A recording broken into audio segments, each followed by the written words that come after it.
So here in the second week of Advent, we're being invited to reflect more fully on God's promises that are yet to come at the coming of our Lord Jesus Christ this Advent, but also how to reflect a little bit more fully about how can we prepare our hearts to receive these great blessings, and are we in a place in our hearts in a disposition to receive these great blessings. At the very beginning of the Mass, the opening prayer is inviting us into this. It's so beautiful. It says, "Almighty and merciful God, may no earthly undertaking hinder those who have set out in haste to meet your Son, and may we learn through your heavenly wisdom and gain admittance into your company."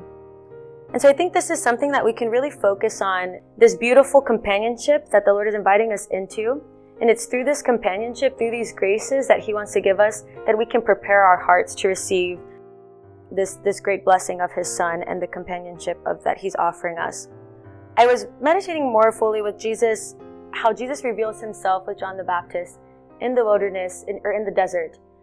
And I personally related to this a lot because I think there's times in our lives where it can seem like life or in our relationships can seem somewhat like a wilderness where they're very unclear, there's a lacking direction, there's this maybe aloneness or this loneliness that we may feel. And deep down what we're longing for is this place of rest and this peace. To the wilderness is a place where there's no distraction, where you kind of have to meet the thoughts that are in your mind. And it's a beautiful invitation that God is asking us to be not afraid to go into those places this Advent. Another beautiful thing to find peace and rest in is that He's not forcing us to do that alone. St. Paul talks about the beauty of the Christian life being lived with each other. Like, he's thanking the Philippians for this companionship and partnership in the gospel. And so I think this Advent is an invitation to lean into the communal life.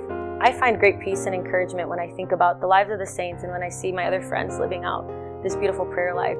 Again, in the first reading, you hear, and Brooke is encouraging us to take off these clothes of sorrow, to put on the beauty of God's glory. And so we can be assured that with one step at a time, as we lean into our spiritual life with God Himself in prayer, with the companionship of our friends and community, that the Lord will transform us into one degree into the next to become more like Him.